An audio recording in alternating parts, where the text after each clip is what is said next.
All right, so you've decided to give your tub a facelift. These two things will need to be changed as part of that look. Whether you've decided to switch finishes or go with a slightly different look to the tub drain itself, that's fine. We're going to go over that real quick. It'll just take you a minute. You'll be surprised. Now, you want to make sure you're using the same type of stopper assembly. If you change your trim on your stopper assembly to something that's a flat face with no control, then you'll need to switch how you do the actually plugging the drain. But to change this out is really simple. You can see I'm using a power tool to loosen these screws. It's mostly because I know they're long screws and I'm a little on the lazy side.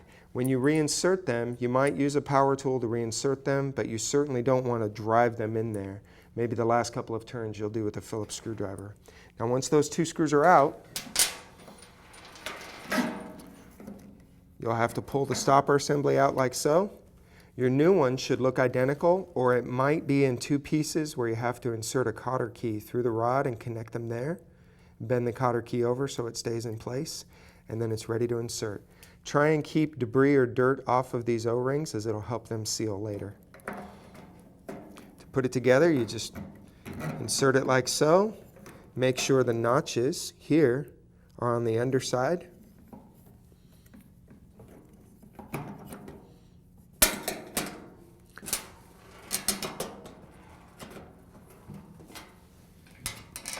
Get your screws started.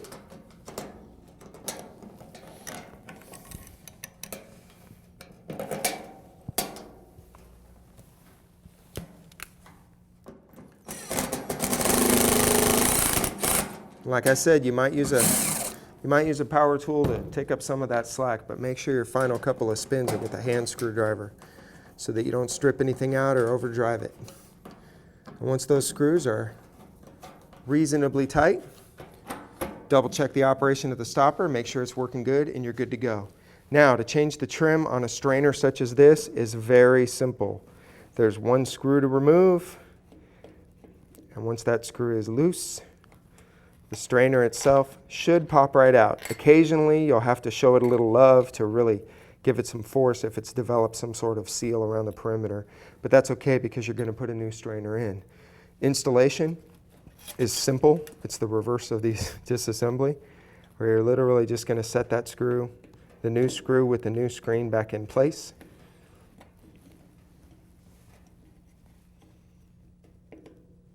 Doesn't have to be crazy tight.